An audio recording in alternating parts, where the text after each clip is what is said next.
నమస్కారం సిటీ వార్తలకు స్వాగతం. ముందుగా ముఖ్యాంశాలు. జరీబు భూముల సమస్యలను నెల రోజుల్లో పరిష్కరిస్తాం. రాజధాని రైతుల సమస్యల పరిష్కారంపై సమావేశంలో కేంద్ర సహాయ మంత్రి పెమ్మసాని. మహిళల్లో ఉండే మౌనం వారి బలహీనత కాకూడదు. జెండర్ ఈక్వాలిటీ వంటగది నుండే ప్రారంభం కావాలి. నై చేతన కార్యక్రమంలో పెమ్మసాని, అనిత, కొండపల్లి వ్యాఖ్య.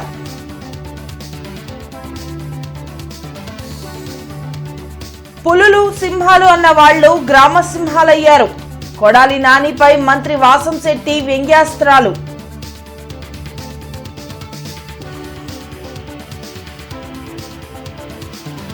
డ్రగ్స్ కు బానిసై కూతురు మాట వినడం లేదంటూ తల్లి సూసైడ్ అటెంప్ట్. జేజీహెచ్ లో ఆమెను పరామర్శించిన ఈగల్ చీఫ్ ఆర్కే రవికృష్ణ.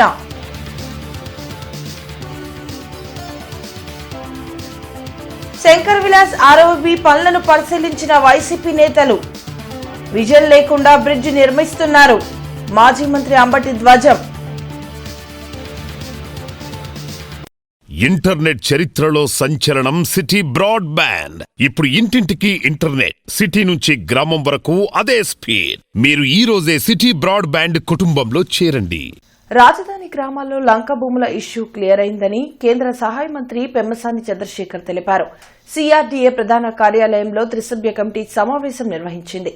రైతుల సమస్యలపై పెమ్మసానితో పాటు మంత్రి నారాయణ, ఎమ్మెల్యే శ్రావణ్ కుమార్ చర్చించారు. రాజధాని అమరావతికి భూములు ఇచ్చిన రైతుల సమస్యల పరిష్కారంపై ఏర్పాటైన త్రిసభ్య కమిటీ రాయపూడిలోని సిఆర్డీఏ ప్రధాన కార్యాలయంలో సమావేశం నిర్వహించింది. కేంద్ర సహాయ మంత్రి పెమ్మసానితో పాటు రాష్ట మంత్రి నారాయణ, ఎమ్మెల్యే తెనాలి శ్రావణ్ కుమార్, ఇతర సిఆర్డీఏ అధికారులు పాల్గొన్నారు. రైతుల సమస్యల పరిష్కారంపై అధికారులతో చర్చించారు. గ్రీన్ బఫర్ జోన్ ను తుళ్లూరులో అడిగారని, దీనివల్ల 36 ఫ్లాట్లు ఎఫెక్ట్ అవుతుండగా దాన్ని 3కు తగ్గించినట్లు పెమ్మసాని చెప్పారు. 2004 మంది రైతులు ల్యాండ్ పూలింగ్ కు భూములు ఇవ్వలేదని, వారితో మరోసారి చర్చించనున్నట్లు తెలిపారు. రోడ్డుసలో ఉన్న భూములకు నడకదారులను సరిచేస్తామని పేర్కొన్నారు. జరీబు, గ్రామకంఠం ఫ్లాట్లపై కమిటీ నివేదిక ఆధారంగా 15 రోజుల్లో నిర్ణయం తీసుకుంటామని మంత్రి నారాయణ వెల్లడించారు. R5 జోన్పై న్యాయ సలహా తీసుకుంటామని చెప్పారు. సోమవారం తర్వాత గ్రామాల్లో సమావేశాలు పెట్టి సోషల్ ఇన్ఫ్రాస్ట్రక్చర్లు, గ్రామాల అభివృద్ధిపై చర్చించనున్నట్లు ఎమ్మెల్యే శ్రావణ్ కుమార్ తెలిపారు. అదేవిధంగా ఇప్పుడు ఏవైతే ల్యాండ్ ఎక్విజిషన్ కేసెస్ ఎన్నైతే ఉన్నాయో మొత్తం 47 కేసులు ఉంటే దాదాపుగా ఇక 8 ఉన్నాయి. మిగిలిన అన్నీ కూడా క్లియర్ అయిపోయినాయి. ఒక 2 రోజుల్లో ఒక 10 కేసులకి ఏదో వస్తుంది. ఇంకొక 8 కేసులు ఉన్నాయి. అది కూడా నెక్స్ట్ వీక్ క్లియర్ అవుతుంది. అయిపోయిన వెంటనే ల్యాండ్ ఎక్విజిషన్ దాని మీద ముందుకెళ్తాం. 2500 ఎకరాలు ఏదైతే ఉన్నాయో. తర్వాత గ్రీన్ బఫర్ జోన్ ఒకటి అడిగారు తుళ్ళూరు విలేజ్లో, జోన్ 1 అని. అంతకుముందు ఇచ్చినటువంటి గ్రీన్ బఫర్ జోన్ వల్ల 39 ప్లాట్స్ ఎఫెక్ట్ అవుతా ఉండని వాళ్ళకి. సో దాన్ని సిఆర్డీ అధికారులు కూర్చొని దీన్ని అలైన్మెంట్ మార్చిన తర్వాత ఇప్పుడు కేవలం 3 ప్లాట్స్ మాత్రమే ఎఫెక్ట్ అవుతున్నాయి. ఇది శుభ పరిణామం. సిఆర్డీఏ అధికారులకి, నారాయణ గారికి, అందరికీ మనస్ఫూర్తిగా కృతజ్ఞతలు. ఎందుకంటే 36 మందిది యాంగ్జైటీ పోయింది దీనివల్ల. అంటే ఎటువంటి ఇష్యూస్ లేకుండా విదేశాల్లో ఉండటం కావచ్చు, పేరెంట్స్ చనిపోయి ఉండొచ్చు, కోర్టు కేసు ఉండొచ్చు, బ్రదర్స్ మీద డిస్ప్యూట్ ఉండొచ్చు. ఇవి కాకుండా ఈ 7628లో రిజిస్ట్రేషన్కి ఇమీడియట్గా ఉండేది 1697. రోజు 30 నుంచి 60 అవుతున్నాయి. ఈ మధ్య రీసెంట్గా అయితే 19కి వచ్చినాయి. అంటే నంబర్ తగ్గిపోతూ ఉంది. తర్వాత ఉండవల్లి ఏదైతే రైతు సోదరులు ల్యాండ్ ఇచ్చారో వాళ్ళకి సంబంధించి లాటరీ కూడా వేయటానికి నిర్ణయించారు. త్వరలో లాటరీ వేస్తున్నారు.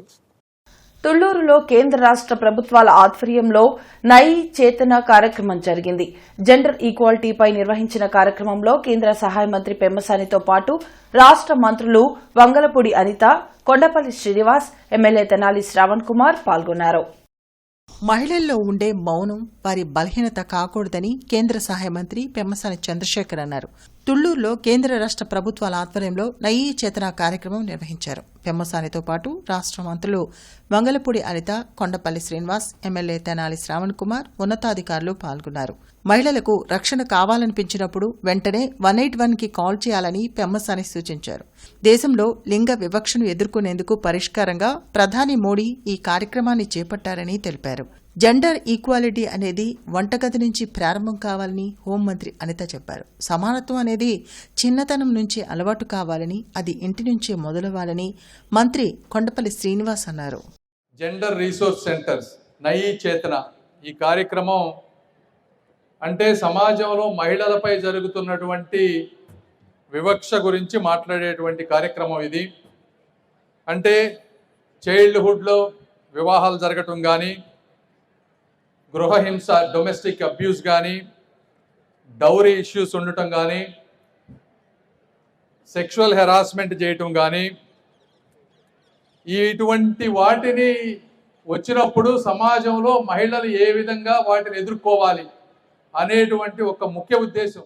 జెండర్ ఈక్వాలిటీ అనేది ఎక్కడ స్టార్ట్ అవ్వాలి అంటే వంటగది నుంచి స్టార్ట్ అవ్వాలట. జెండర్ ఈక్వాలిటీ అంటే వంటగదిలో నీ కూతుర్ని ఎంత ఫ్రీక్వెంట్ గా నువ్వు పంపించి టీ పెట్టని చెప్పగలుగుతున్నావో, నీ కొడుకును కూడా నాన్న తీసుకెళ్ళి గ్లాస్ నీళ్లు తీసుకొచ్చి నాకు ఇవ్వరా అని కూడా చెప్పే కెపాసిటీ వచ్చి వాళ్ళు చేసుకునే పరిస్థితి కనిపించాలి. ఎందుకు చెప్తున్నానో తెలుసా? నేను ఇందాకన్నా ప్రతి మహిళ కూడా మెంటల్ గా స్ట్రెంత్, ఫిజికల్ గా స్ట్రెంత్. ఫిజికల్ గా ఎలా స్ట్రెంత్ తెలుసా? ప్రతి మహిళకి కూడా ఇంకొక మనిషికి జన్మనిచ్చే శక్తి ఉంటుంది. రెడ్ బుక్ పేరెత్తితేనే వైసీపీ నేతలు గజగజలాడిపోతున్నారని మంత్రి వాసంశెట్టి సుభాష్ ఎద్దేవా చేశారు. మంగళగిరిలోని టీడీపీ కేంద్ర కార్యాలయంలో వాసంశెట్టి సుభాష్ మీడియాతో మాట్లాడారు. కూటమి ప్రభుత్వం అధికారంలోకి వచ్చాక అభివృద్ధి అంటే ఏంటో చంద్రబాబు చేసి చూపిస్తున్నారని అన్నారు. విశాఖలో జరుగుతున్న డెవలప్మెంట్ని చూసి ఓర్వలేకనే వైసీపీ శ్రేణులు ఇష్టం వచ్చినట్లు మాట్లాడుతున్నారని మండిపడ్డారు. మేం పులులు, సింహాలమని చెప్పుకు తిరిగేవాళ్లు ఇప్పుడు గ్రామ సింహాలయ్యారంటూ కొడాలి నానిని పరోక్షంగా విమర్శించారు. జరుగుతున్న అభివృద్ధి సంక్షేమంతో పాటు వెల్లువలా వస్తున్న పెట్టుబడులను చూడలేక మీరు ఏవో పిచ్చివాగుళ్ళు వాగుతూ ఉన్నారు. ఒక్కొక్కటిగా అభివృద్ధి చేస్తూ ఉంటే మేము 6 నెలల్లో బయటకు వస్తున్నాం, మళ్ళీ పుల్లు సింహాలలాగా మళ్ళీ మేము పోరాడేస్తాం, అధికారంలోకి వచ్చేస్తాం. మీరు ఎంతసేపు అధికారంలో రావటం కన్నా మీరు చేసిన తప్పిదాలేంటి, మీరు ఎందుకు 11 సీట్లకు పడిపోయారో తెలుసుకోండి అయ్యా.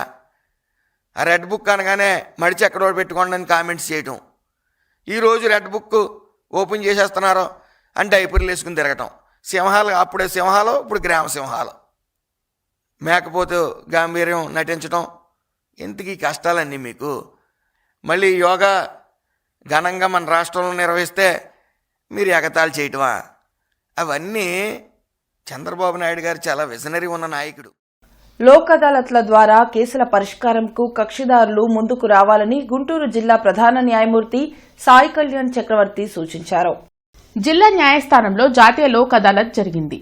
చెక్ బౌన్స్, యాక్సిడెంట్, కుటుంబ కలహాలకు సంబంధించిన కేసులను లోక్ అదాలత్లో పలువురు కక్షిదారులు పరిష్కరించుకున్నారు.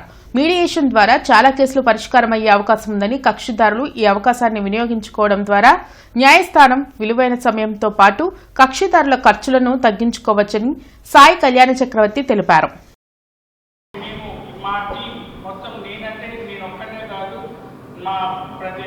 ఈ జిల్లాలో పనిచేస్తున్న ప్రతి ఒక్క ఆఫీసరు, అదేవిధంగా అడ్వకేట్స్ ముఖ్యంగా, అదేవిధంగా స్టాఫ్ అండ్ కక్షిదారు, ఈ ముగ్గురు కలిసి కక్షిదారుని యొక్క విశ్వాసం చూడకునే దానిలో మేము సఫలమయ్యాము నేను అనుకుంటున్నాను. అదేవిధంగా ముఖ్యంగా ఏంటంటే కుటుంబ సమస్యలు, అన్నదమ్ముల మధ్య పార్టిషన్ దావాలు, ఇట్లాంటి మ్యాటర్లలో కూడా మేము చొరవ చూపించి కేసులు పరిష్కరించడానికి మేము చాలా ప్రయత్నిస్తున్నాము. అదేవిధంగా ఎన్ఐ యాక్ట్లు, నెగోషియబుల్ ఇన్స్ట్రుమెంట్స్ యాక్ట్లో కూడా మేము సెటిల్మెంట్ చేయడానికి మేము ముందుగా మా జడ్జెస్ అందరూ కూడా తమ వంతు ప్రయత్నం చేశారు. ఇందులో భాగంగా ముఖ్యంగా ఏంటంటే ఈసారి చెప్పుకోదగ్గ సెటిల్మెంట్ ఏంటంటే మోటార్ వెహికల్ కేసులో ఒక చిలుకూరుపేటలో జరిగిన యాక్సిడెంట్లో 40 లక్షల కాంపన్సేషన్ వేస్తే 1 కోటి రూపాయలకు సెటిల్ చేశాము. ఆరోగ్యం కోసం నడక, గుంటూరు కోసం నడక 10K వాక్ కార్యక్రమం వచ్చే ఏడాది జనవరి 25వ తేదీన గుంటూరులో జరగనుంది. ఆరోగ్యం కోసం నడక, గుంటూరు కోసం నడక పేరుతో ఈ కార్యక్రమం నిర్వహిస్తున్నట్లు చెప్పారు. ఈ కార్యక్రమంలో అందరూ పాల్గొని విజయవంతం చేయాలని ఆలపాటి కోరారు. 10K వాక్కి సంబంధించిన పోస్టర్లను ఎమ్మెల్సీ ఆలపాటితో పాటు నిర్వహణ కమిటీ ప్రతినిధులు కోయా సుబ్బారావు, టీవీరావు, ఉమాశంకర్ రెడ్డి, తిలక్ తదితరులు విడుదల చేశారు. ఆరోగ్యం కోసం నడక, గుంటూరు కోసం నడక అనే నినాదంతో దాదాపు 16 సంవత్సరాలు 2004లో ప్రారంభమైనటువంటి ఈ గుంటూరు 10K వాక్ 2020 సంవత్సరంలో కరోనా సందర్భంలో దీన్ని ఆపిన తర్వాత మరలా జనవరి 26 కొత్త సంవత్సరంలో 2026 జనవరి 25వ తారీఖున గుంటూరు వాక్ని మనం స్టార్ట్ చేయబోతాం. కంటిన్యూయస్గా 16 సార్లు ఇక్కడ ఉన్నటువంటి విద్యా సంస్థలు, అదేవిధంగా కొంతమంది స్పాన్సర్స్ వీళ్ళందరూ కూడా కలిసి గుంటూరులో ఒక పండగ వాతావరణాన్ని, ఇక్కడ ఒక పెద్ద ఎత్తున ఒక సంబరంలాగా మనం జరుపుకోవటం మనందరికీ తెలిసిందే. డ్రగ్స్ కు బానిసైన తన కూతురు చెప్పిన మాట వినడం లేదని తల్లి ఆత్మహత్య యత్నానికి పాల్పడిన ఘటన గుంటూరులో జరిగింది. నగరానికి చెందిన యువతీ యువకుడికి ఇన్స్టాలో పరిచయమై ప్రేమించుకున్నారు. అది ఇష్టం లేని యువతి తల్లిదండ్రులు వేరే వ్యక్తికిచ్చి పెళ్లి చేసేందుకు సిద్దమయ్యారు. దీంతో తల్లి కూతురు మధ్య ఘర్షణ జరిగింది. ఈ క్రమంలోనే తల్లి ఆత్మహత్యా యత్నం చేసి జీజీహెచ్లో చికిత్స పొందుతుంది. అయితే తన కూతురు డ్రగ్స్ కు బానిసైనట్లు తల్లి ఆరోపిస్తుంది. ఈ విషయంపై ఈగల్ చీఫ్ ఆకే రవికృష్ణ జీజీహెచ్లో బాధితురాల్ని పరామర్శించి వివరాలు సేకరించారు. డ్రగ్స్ వినియోగించారా లేదా అన్న కోణంలో దర్యాప్తు చేస్తున్నామని ఆకే రవికృష్ణ వెల్లడించారు.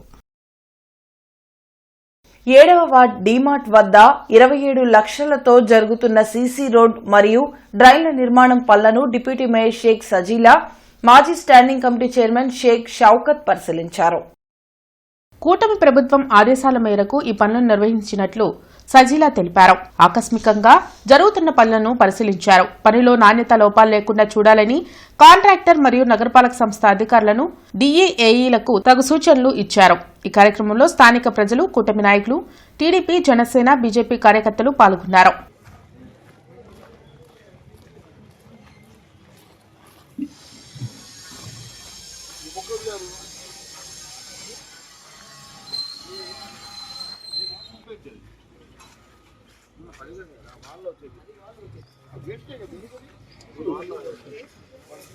అమరావతి నిర్మాణానికి 1,00,000 కోట్లు ఖర్చవుతుందన్న ప్రభుత్వం 200 కోట్లతో శంకర్ విలాస్ ఫ్లైఓవర్ నిర్మించలేదా అని వైసీపీ నేతలు విమర్శలు చేశారు. నూతన శంకర్ విలాస్ బ్రిడ్జ్ నిర్మాణ పనులను వైసీపీ శ్రేణులు పరిశీలించి స్థానికులను వివరాలను అడిగి తెలుసుకున్నారు. ఈ సందర్భంగా మాజీ మంత్రి అంబటి రాంబాబు, మాజీ ఎంపీ మోదుగుల వేణుగోపాల్రెడ్డి మీడియాతో మాట్లాడారు. సింగిల్ పిల్లర్లతో ఒక ఐకాన్ బ్రిడ్జ్ నిర్మాణానికి గత టీడీపీ ప్రభుత్వం డీపీఆర్ను తయారు చేసిందని గుర్తు చేశారు. కానీ మంత్రి పెమ్మసాని చంద్రశేఖర్ అవగాహన రాహిత్యంతో సేతుబంధనం పథకం కింద 100 కోట్లు తెచ్చి ఆర్ఓబీ నిర్మాణం చేపట్టారని మండిపడ్డారు. శంకర్ విలాస్ బ్రిడ్జ్ నిర్మాణానికి ఎవరూ వ్యతిరేకులు కాదని, భవిష్యత్ తరాలకు ఉపయోగపడేలా నిర్మాణం చేయాలని స్పష్టం చేశారు. ఈ కార్యక్రమంలో కార్పొరేటర్ ఆచారి, నిమ్మకాయల రాజనారాయణ, ఇతర వైసీపీ ముఖ్య నాయకులు పాల్గొన్నారు. బుద్ధి జ్ఞానం ఉండాలి కట్టేటప్పుడు. నేను ఆగస్టు 23వ తారీఖున గుంటూరు మున్సిపల్ కార్పొరేషన్కి 2 లెటర్లు ఇచ్చా. సార్, మీ చేతిలో ఈ గుంటూరు పట్టణం పెడితే మాకు నాశనం అయిపోతుంది, మీరు తొందరగా అఖిలపక్ష మీటింగ్ పెట్టండి, మాకు తెలిసినటువంటి ఇన్పుట్స్ ఇస్తాం, అవసరమైతే అందరూ జోలు పెట్టుకొని తిరగండి అయ్యా, గుంటూరు పట్టణ ప్రజలు డబ్బులు ఇస్తారు 100 రూపాయలు 200 రూపాయలు బ్రిడ్జి కట్టడానికి. కానీ ఈ బ్రిడ్జి మటుకు ఎవరికి ఉపయోగం లేదు. ఈ పట్టాలు దాటడానికి మాత్రమే ఉపయోగపడుతుంది తప్పితే ఇది ప్రజలకు సత్సంబంధాలు నెలకొల్పేటువంటి బ్రిడ్జి కాదు. దానికి సమాధానం లేదు. అంటే అంతా మా ఇష్టం, మేమేమైనా చేసేస్తాం అనేటువంటి పద్ధతులు వెళ్తున్నారా లేదా? అది ముందు పగలగొట్టొద్దండి. ఎన్నాళ్ళైంది ఇది పగలగొట్టి? ఇంతవరకు దాని మీద చేయలేదు కదండి. అది చిన్న వ్యవహారం కాదు. This is a very main track. ఎంత ట్రాఫిక్ ఉన్న ట్రాక్ ఇది. దీని మీద నుంచి దాన్ని పడగొట్టాలంటే చాలా చర్యలు తీసుకోవాలి. కేంద్ర ప్రభుత్వం పర్మిషన్ ఇవ్వాలి, రైల్వే శాఖ పర్మిషన్ ఇవ్వాలి. అయ్యేవి లేవు, పడగొట్టేశారు. ఇంక తిరిగి వెళ్ళి చేస్తున్నాం, అటు వెళ్ళి తిరగలేక చేస్తున్నాం, ఇటు వెళ్ళి తిరగలేక చేస్తున్నాం. అంతే. ఎన్నాళ్ళు కావాలి చావు? నాకు అర్థం కాల. 2 ఆర్యూబులు వేసేస్తే ముందు ఎవడు బతుకాడు బతికేవాడు కదా, తర్వాత నువ్వు ఏం కట్టుకున్నా ఈ పొట్టి బ్రిడ్జినే కట్టుకో, ఎందుకంటే వేసావుగా పునాదులు. పొట్టి బ్రిడ్జి తప్పు. ఎంత గొప్ప టౌన్ అండి ఇది, ఎంత గొప్ప టౌన్గా తీర్చిదిద్దబడుతుందండి ఇది భవిష్యత్తులో. ఎందుకంటే అమరావతి పక్కన రాజధాని పెట్టావండి నువ్వు. విభజిత ఆంధ్రప్రదేశ్ రాష్ట్రంలో మొదటిసారిగా ఈ సంవత్సరం ఆంధ్రప్రదేశ్ రాష్ట్ర ఫార్మసీ కౌన్సిల్ ఎన్నికలు ఏర్పాటు చేయడం జరిగిందని ఏపీ గవర్నమెంట్ ఫార్మసిస్ట్ రాష్ట్ర అధ్యక్షులు గూది కోటేశ్వరరావు తెలిపారు. 15 సంవత్సరాల తర్వాత ఆంధ్రప్రదేశ్ రాష్ట్రంలో ఫార్మసిస్టుల ఎన్నికలు జరుగుతున్నాయని, ఈ ఎన్నికల్లో రాష్ట్ర వ్యాప్తంగా 60,000 మంది ఫార్మసిస్టులు తమ ఓటు హక్కును వినియోగించుకుంటున్నారని, ప్రతి ఒక్క ఓటరు తమ ఓటును యునైటెడ్ రిజిస్టర్ ఫార్మసిస్ట్ ప్యానెల్ అభ్యర్థులైన వేమూరు మాలతి, నరేష్ లుక్కాలకు వేసి గెలిపించాలని అభ్యర్థించారు. ఫార్మా రంగం అభివృద్ది, శాశ్వత ఫార్మసీ కౌన్సిల్ భవనం ఏర్పాటు, ఏపీ ఫార్మసీ కౌన్సిల్ నందు రిజిస్ట్రేషన్ రెన్యువల్ ప్రక్రియ, ఫార్మా రంగంలో అన్ని విభాగాల్లో ఉద్యోగాల కల్పనకు కృషి చేయడం, రిజిస్టర్డ్ ఫార్మసిస్ట్ అకాల మరణం సంభవించినప్పుడు 10 లక్షల ప్రమాద బీమా అందించడం తమ ప్యానెల్ బాధ్యతని అభ్యర్థులు నరేష్ లుక్కా, వేమూరి మాలతి అన్నారు. ఈ కార్యక్రమంలో Andhra Pradesh pharmacy association state joint secretary Sheikh Zainabi, Guntur జిల్లా ప్రెసిడెంట్ ఏవి జయలక్ష్మి పాల్గొన్నారు. ఇప్పటికి 15 సంవత్సరాల తర్వాత మొదటిసారిగా రాష్ట్రం ఏర్పడిన తర్వాత ఫార్మసీ కౌన్సిల్ ఎన్నికలను అనౌన్స్ చేయడం జరిగింది. ఈ దాంట్లో భాగంగా మేము వర్కింగ్ ఫార్మసిస్ట్ తరఫున శ్రీమతి మాలతి గారనే, వేమూరి మాలతి గారనే అభ్యర్థిని, మరియు లుక్కా నరేష్ గారనే నా పక్కన ఉన్న అభ్యర్థిని, మరియు ఇంకా 4 ఫార్మసిస్టులను రకరకాల విభాగాల నుంచి ఎన్నుకొని మేము ఒక ప్యానెల్గా పోటీ చేయడం జరిగింది. ఈ పోటీ చేసిన క్రమంలో రాష్ట్రంలో అన్ని జిల్లాలు పర్యటించి మా అభ్యర్థిని తెలియజేసుకొని, మేము గెలిచినట్టయితే రాష్ట్రంలో ఫార్మసిస్టులకి కానీ వారి సంక్షేమానికి కానీ ఏం చేయవచ్చు అన్నీ చెప్తూ తిరుగుతున్న క్రమంలో మేము ఎదుర్కొంటున్న మొదటి ఇబ్బంది ఏంటంటే ప్రజాస్వామ్యయుతంగా ఎన్నికలు జరగడానికి అవకాశం లేకుండా పోయిందని మేము భావించడం జరిగింది. అమరావతి రోడ్ నగరాలులోని నవీన స్కూల్ 46వ వార్షికోత్సవం ఉత్సాహంగా జరిగింది. స్కూల్ ప్రాంగణంలో నిర్వహించిన వేడుకల్లో DSP Bhanudaya, neurologist doctor CH Pavan Kumar ముఖ్య అతిథులుగా పాల్గొన్నారు. విలువలతో కూడిన విద్య ద్వారా ఉన్నత శిఖరాలను అధిరోహించవచ్చని డీఎస్పీ భానుదయ అన్నారు. అమరావతి రోడ్ నగరాలులోని నవీన స్కూల్ 46వ వార్షికోత్సవం ఘనంగా నిర్వహించారు. స్కూల్ ప్రాంగణంలో జరిగిన వేడుకల్లో డీఎస్సీ భానుదయతో పాటు doctor Pavan Kumar, school chairman Chinnappareddy, Chinnamma, డైరెక్టర్లు నవీన్ రెడ్డి, మాధవి, ఆనంద్ రెడ్డి, సునీత తదితరులు పాల్గొన్నారు. ఒక లక్ష్యం పెట్టుకుని దాన్ని సాధించేందుకు ప్రతి విద్యార్థి కష్టపడాలని భానుదయ సూచించారు. తమ పిల్లల్ని తల్లిదండ్రులు ప్రోత్సహిస్తే వాళ్ళు సంతోషిస్తారని చిన్నప్పరెడ్డి తెలిపారు. ప్రతిభ కనపరిచిన స్టూడెంట్స్ కు ఈ సందర్భంగా సర్టిఫికెట్లను అతిథులు అందించారు. When you have financial independence, when you are in ability to pay your own bills, people will take you very seriously. మీరు ఏం చెప్పినా సరే దానికి ఒక వాల్యూ ఉంటుంది సొసైటీలో. ఇప్పుడు నేనే ఇంట్లో కూర్చొని ఏమీ ఫినాన్షియల్ ఇండిపెండెన్స్ లేకుండా ఇది చేయండి అది చేయండి అంటే మీలో ఎవరైనా వింటారన్నమాట? వినరు.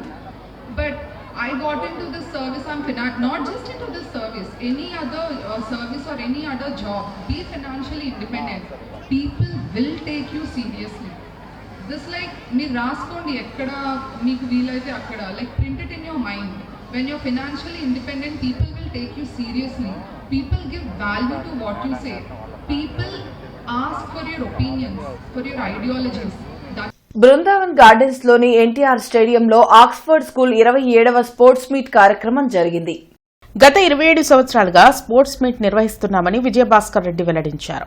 ఈ స్పోర్ట్స్ మీట్ లో 100, 200, 400 మీటర్ల పరుగు పందాలు, లాంగ్ జంప్, హై జంప్ లాంటి పోటీలు నిర్వహిస్తున్నామని తెలిపారు. ఈ ఆటల పోటీల వలన విద్యార్థుల్లో మానసిక ఉల్లాసం పెరిగి విద్యలో మరింత రాణించే అవకాశం ఉంటుందన్నారు. ఈ కార్యక్రమంలో doctor S Francis Reddy, S Joseph Reddy, విద్యార్థులు, స్టాఫ్ పాల్గొన్నారు.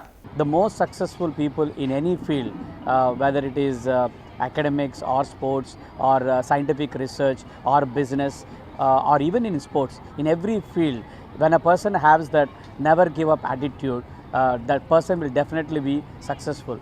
And today through the sports day, we want to inculcate that mindset into every student to never give up in whatever they are doing, to keep trying and to give their best. And that is the whole motive of conducting this sports day. And you can see that a lot of joyful faces. We can see the children enjoying by participating in all these events voluntarily. So it's really a pleasure to watch children like this and having a stress-free education. Market సెంటర్లోని హిందూ కళాశాలలో పూర్వ విద్యార్థుల సమావేశం జరిగింది. ఈ సమావేశానికి కళాశాల పూర్వ విద్యార్థి మరియు ప్రస్తుత పంజాబ్ రాష్ట్ర ఆదాయపు శాఖ చీఫ్ కమిషనర్ డాక్టర్ శంకర ఫణికిషోర్ మరియు టీజేపీఎస్ కళాశాల కరస్పాండెంట్ కేవీ బ్రహ్మం ముఖ్య అతిథులుగా పాల్గొన్నారు. తొలుత ముఖ్య అతిథి డాక్టర్ ఫణికిషోర్ బీకాం విద్యార్థులతో ముచ్చటించారు. అనంతరం కళాశాల ఏడీ హాల్లో సమావేశం జరిగింది. ముఖ్య అతిథిగా విచ్చేసిన డాక్టర్ ఫణికిషోర్ మాట్లాడుతూ తాను చదువుకున్న కళాశాల గురువుల ఆశీస్సులతోనే తాను ఈ స్థితికి వచ్చినట్లు తెలిపారు. పాత జ్ఞాపకాలను గుర్తు చేసుకున్నట్లు తెలిపారు. కార్యక్రమంలో కళాశాల ప్రిన్సిపల్ డాక్టర్ ఎన్ విశ్వం, పూర్వ విద్యార్థుల సంఘం అధ్యక్షులు మాజేటి సోమశేఖర్, హిందూ కళాశాల కౌన్సిల్ అధ్యక్షులు గబ్బిట శివరామకృష్ణ, పూర్వ విద్యార్థి సంఘం అధ్యక్షులు డాక్టర్ వై గౌరీశంకర్, దుర్గాప్రసాద్, శరత్ కుమార్ తదితరులు పాల్గొన్నారు. ఈ సందర్భంగా పూర్వ విద్యార్థులకు కళాశాల తరపున కొన్ని ఆటల పోటీలు నిర్వహించినట్లు, ఉదయం అల్పాహారం మరియు మధ్యాహ్న భోజనం ఏర్పాట్లు చేసినట్లు నిర్వాహకులు తెలిపారు.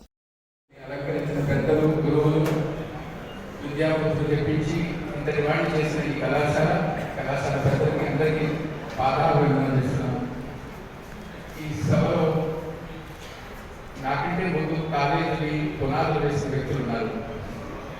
పెద్దలు ఈ అడుగుజాడలో నడిచిన వారైనా నారాయణ స్కూల్లో జరిగిన మాస్టర్ ఆరేటర్ కార్యక్రమాన్ని ఎంఈఓపి హవేలా జ్యోతి ప్రజ్వలన చేసి ప్రారంభించారు.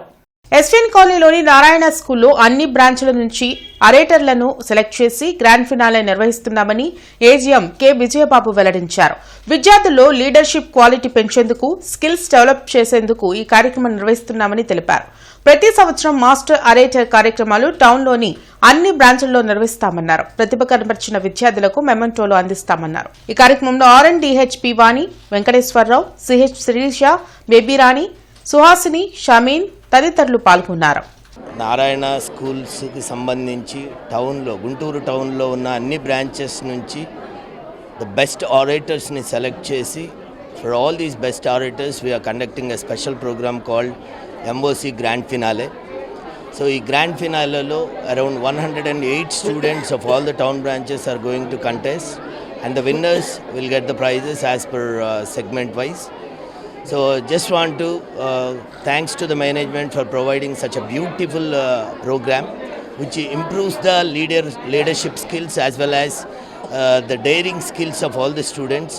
So for all this program, wishing all the students all the best and have a great and blasting day. నగర కమిషనర్ పులి శ్రీనివాసులతో కలిసి mayor Kovelamudi Ravindra Brindavan gardens, Lakshmipuram main రోడ్లలో పర్యటించారు. ఈ సందర్భంగా మేయర్ మాట్లాడుతూ బృందావన్ గార్డెన్స్ మెయిన్ రోడ్ విస్తరణ సుదీర్ఘ కాలం నుండి పెండింగ్లో ఉందని, ప్రస్తుత కూటమి ప్రభుత్వ హయాంలో కార్యరూపం దాల్చిందని తెలిపారు. కనుక విస్తరణ పనులను నిర్దేశిత ప్లాన్ మేరకు పూర్తి చేయాలన్నారు. ఆక్రమణలను కూడా తొలగించాలన్నారు.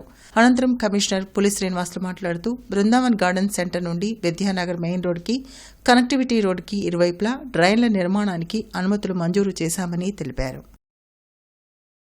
గుంటూరులోని కొరటాల మీటింగ్ హాల్లో కోకవీర రత్నమాల సంస్కరణ సభకు ముఖ్య అతిథిగా GGH superintendent doctor Ramana SSV పాల్గొన్నారు. ఈ సందర్భంగా సూపరింటెండెంట్ రమణ ఎస్ఎస్వి మాట్లాడుతూ మెదడు మరణం చెందిన వ్యక్తి నుండి అవయవాలను దానం చేయడం ద్వారా 8 మందికి కొత్త జీవితాన్ని ఇవ్వగలమని, మన మరణం మరొకరికి జీవితం కావాలని, మరణం తర్వాత కూడా జీవించండని తెలిపారు.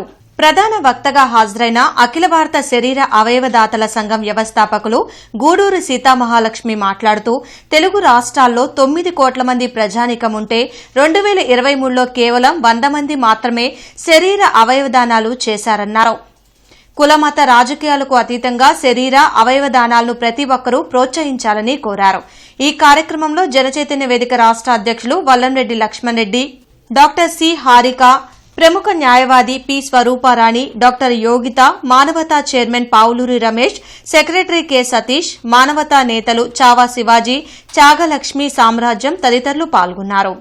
ఆ ఉద్యమంలో కూడా సీతామహాలక్ష్మి గారు, మేము ఇంకా అవయవదానం గురించి తీవ్రంగా చెప్తుంటే సీతామహాలక్ష్మి గారు మాత్రం ఖచ్చితంగా దేహదానం చేయాలని ఉద్యమిస్తూ ఉంటారు. ప్రతి చోట దీని గురించి ఎక్కువ చెప్తారు.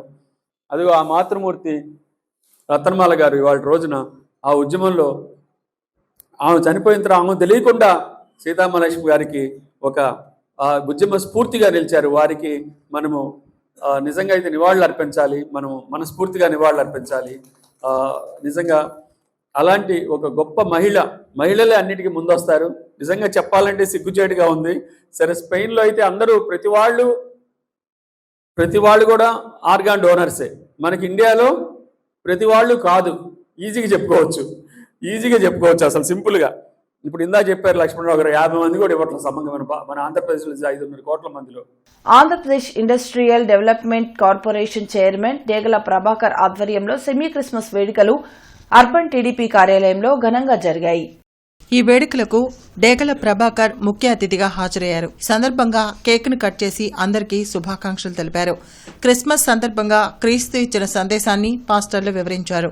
ప్రార్థనలు, కీర్తనలు ఆలపించి దైవజనులు క్రీస్తు పుట్టుకను తెలిపారు. విద్యార్థులు ప్రదర్శించిన క్రీస్తు జననం నాటిక శాంతా క్లాస్ ప్రదర్శన అందరినీ విశేషంగా ఆకర్షించాయి. ఈ కార్యక్రమంలో బిషప్ గిద్దోర్, తిమోతి, ఎర్రగోపు నాగేశ్వరరావు, కారంగి అనిల్, సౌపాటి రత్నం, శంకర్రావు, అమర్నాథ్ తదితరులు పాల్గొన్నారు. ఆ రోజున ఏదైతే యేసు ప్రభు గారు చేసినటువంటి బోధనలు తోటి వ్యక్తికి ఎవరైతే ఉన్నారో మానవాళ్ళలో ప్రతి ఒక్కరు కూడా దయా, కరుణ, అందరి మీద దయ చూపించాలి, ఏదైనా ఉంటే తోటి వారికి సహాయపడాలి, కరుణతో ఉండాలని చెప్పేసి ఏదైతే హితబోధ చేశారో అవన్నీ కూడా మరి అతను చెప్పినటువంటి బోధనలు ఏదైతే ఉన్నాయో, యేసు ప్రభు గారు చెప్పినటువంటి బోధనలు అవన్నీ కూడా ఈ రోజున పాస్టర్ గారు ప్రతి ఒక్క మానవాళికి తెలియపరుస్తూ ఈ రోజున ఇటువంటి మంచి కార్యక్రమానికి మరి ఇక్కడ చేసుకోవడానికి ఇచ్చేసినటువంటి అందరూ కూడా క్రిస్మస్ శుభాకాంక్షలు, సెమీ క్రిస్మస్ శుభాకాంక్షలు తెలియజేస్తూ వచ్చినటువంటి అందరూ కూడా అభినందనలు. Thank you so much. Internet చరిత్రలో సంచలనం సిటీ బ్రాడ్బ్యాండ్. ఇప్పుడు ఇంటింటికి ఇంటర్నెట్, సిటీ నుంచి గ్రామం వరకు అదే స్పీడ్. మీరు ఈ రోజే సిటీ బ్రాడ్బ్యాండ్ కుటుంబంలో చేరండి. ప్రతిపాడు నియోజకవర్గ కార్యాలయంలో ప్రతిపాడు, తెనాలి నియోజకవర్గాల పరిశీలకులు షేక్ గులాం రసూల్తో కలిసి ప్రతిపాడు నియోజకవర్గ వైసీపీ ఇన్ఛార్జ్ వలసాని కిరణ్ కుమార్ మాట్లాడారు. మాజీ ముఖ్యమంత్రి వైఎస్ జగన్ ఆదేశాల మేరకు ప్రభుత్వ మెడికల్ కాలేజీల ప్రైవేటీకరణకు వ్యతిరేకంగా చేపట్టిన ప్రజా ఉద్యమానికి అభిమానులు, కార్యకర్తలు తరలి రావాలని వలసాని కిరణ్ కుమార్ పిలుపునిచ్చారు. ఇవి ఇప్పటి వరకున్న అప్డేట్స్. మరిన్ని అప్డేట్స్ తో మళ్ళీ కలుద్దాం. అంతవరకు సెలవు, నమస్కారం.